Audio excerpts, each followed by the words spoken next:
Selanjutnya, kita bisa ke menu produksi. Di sini terdapat menu vendor. Ini digunakan untuk menambahkan data-data vendor, tempat di mana kita biasanya melakukan produksi. Kemudian ada menu proyeksi. Ini digunakan untuk melakukan drafting dari produksi yang nantinya akan kita lakukan. Kemudian ada menu in-house production. Ini digunakan untuk melakukan produksi yang dimana kita melakukan produksi secara internal atau tanpa melibatkan pihak luar. Kemudian ada menu production to vendor. Ini digunakan untuk melakukan produksi tetapi melibatkan vendor-vendor tertentu. Kemudian ada menu retur. Ini digunakan untuk melakukan retur kepada vendor tempat di mana kita melakukan produksi. Kemudian ada menu down payment. Ini merupakan fitur untuk melakukan down payment terhadap produksi yang kita lakukan. Dan terakhir, ada menu invoice. Ini digunakan untuk pembuatan invoicing atau tagihan dari produksi yang kita lakukan. Pertama, kita bisa masuk ke menu vendor terlebih dahulu. Di sini, ketika kita mau menambahkan data vendor, kita bisa menambah atau melengkapi data-data yang diperlukan, lalu klik tambah. Selanjutnya, kita bisa masuk ke menu proyeksi jika memang kita mau melakukan proyeksi terlebih dahulu. Kita klik tambah, dan di sini kita bisa masukkan data-data yang diperlukan seperti tanggal targetnya dan produk mana saja yang akan kita lakukan produksi beserta dengan jumlah produksinya. Jika sudah, bisa klik simpan. Ketika data tersebut berhasil tersimpan, maka itu akan muncul di halaman ini. Kemudian, ketika kita sudah melakukan proyeksi, kita bisa melakukan produksinya. Kita bisa pergi terlebih dahulu ke in-house production jika memang kita mau melakukan produksi secara internal. Bisa klik tambah. Di sini, kita bisa melakukan kelengkapan data yang diperlukan, seperti data produk apa saja yang mau dilakukan produksi, siapa penanggung jawab daripada produksian tersebut, kemudian tanggalnya, dan yang lainnya. Jika sudah dilengkapi, kita bisa langsung klik simpan. Jika data berhasil tersimpan, maka data yang kita buat tersebut akan muncul di list production ini. Di sini, ketika kita melakukan in-house dan terdapat bahan-bahan yang diperlukan untuk mengeluarkan data stok bahan yang dilakukan untuk produksi, kita bisa klik kirim. Di sini akan menampilkan data bahan apa saja yang diperlukan untuk produksian tersebut. Jika sudah mencapai stok yang cukup, maka kita bisa langsung klik simpan. Ketika kita klik simpan, maka stok bahan baku yang ada pada sistem akan berkurang sesuai dengan jumlah yang diperlukan. Jika proses produksi itu telah selesai, lalu kita akan melakukan penerimaan, kita bisa klik tambah penerimaan.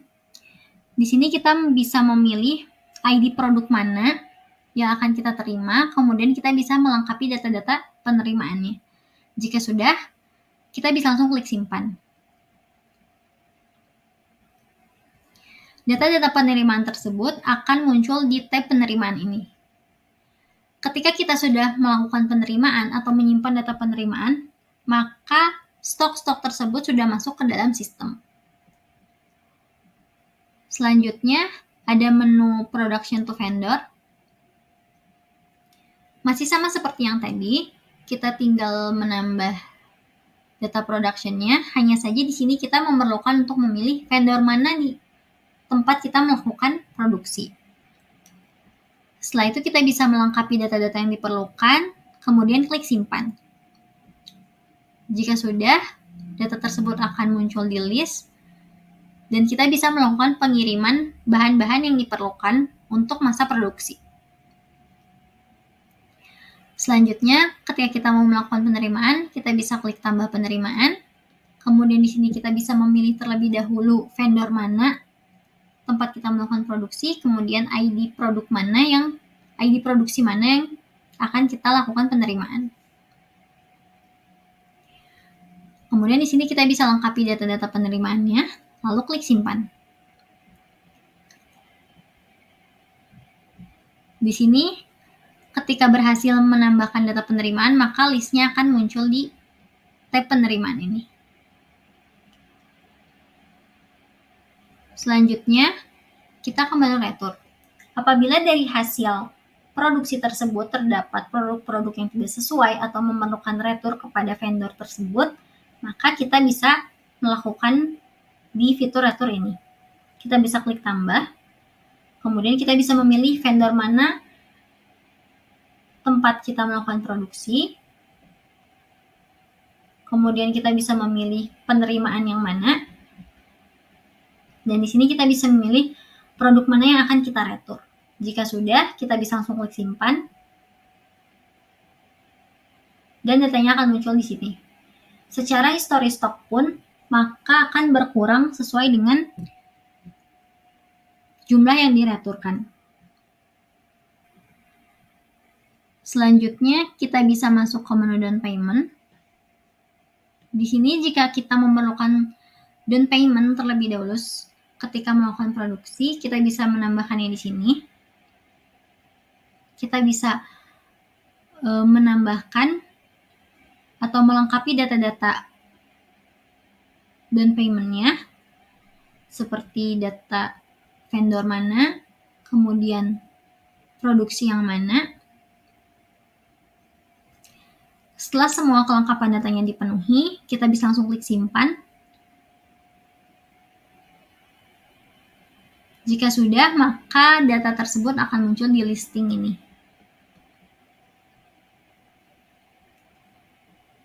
Selanjutnya, kita bisa masuk ke menu invoicing.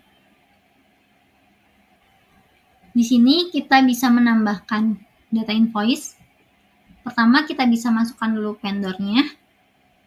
Kemudian di sini akan muncul penerimaan-penerimaan yang telah dilakukan berdasarkan vendor-vendor tertentu. Kita bisa tinggal cek mana yang mau kita buat invoicingnya, kemudian kita bisa klik simpan. Maka ketika kita klik simpan, statusnya akan menjadi tagihan. Ketika kita sudah mau melakukan pembayaran, maka kita bisa klik bayar. Dan di sini kita bisa menginputkan nominal pembayaran yang akan dilakukan. Jika sudah, bisa klik simpan. Selanjutnya, kita bisa masuk ke menu purchasing. Di sini kita bisa masuk ke menu vendor terlebih dahulu untuk menentukan di mana tempat kita biasanya melakukan pembelian produk. Kemudian, kita bisa masuk ke menu purchase order. Di sini kita bisa klik tambah purchase order. Kemudian di sini kita bisa melakukan kelengkapan data-data yang diperlukan. Jika sudah, kita bisa klik simpan. Ketika data tersebut berhasil tersimpan, maka akan muncul di list purchase order ini. Kemudian, jika sudah selesai, kita akan melakukan penerimaan, bisa klik penerimaan. Kita pilih vendor mana tempat kita melakukan produksi atau pembelian produk tersebut. Dan di sini kita bisa melakukan penerimaan sesuai dengan produk-produk yang datang.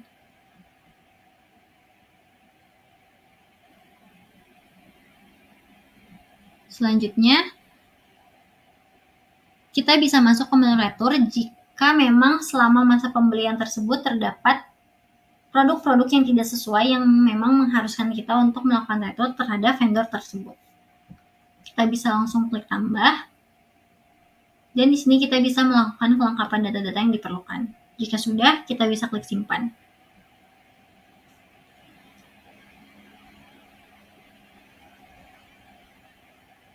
Selanjutnya, kita bisa melakukan down payment dari pembelian produk tersebut.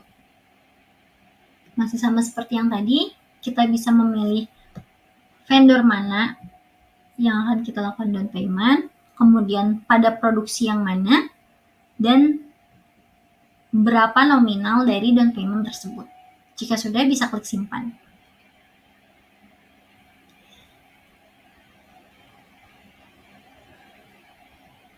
Terakhir, kita bisa melakukan invoicing. Di sini kita tinggal memilih vendornya yang mana, kemudian penerimaan yang mana yang akan kita pilih untuk dibayarkan. Di sini juga sudah otomatis muncul retur dari vendor tersebut yang nantinya akan mengurangi nominal dari yang perlu kita bayarkan. Jika sudah, kita bisa langsung klik simpan, dan datanya akan muncul di list invoicing ini.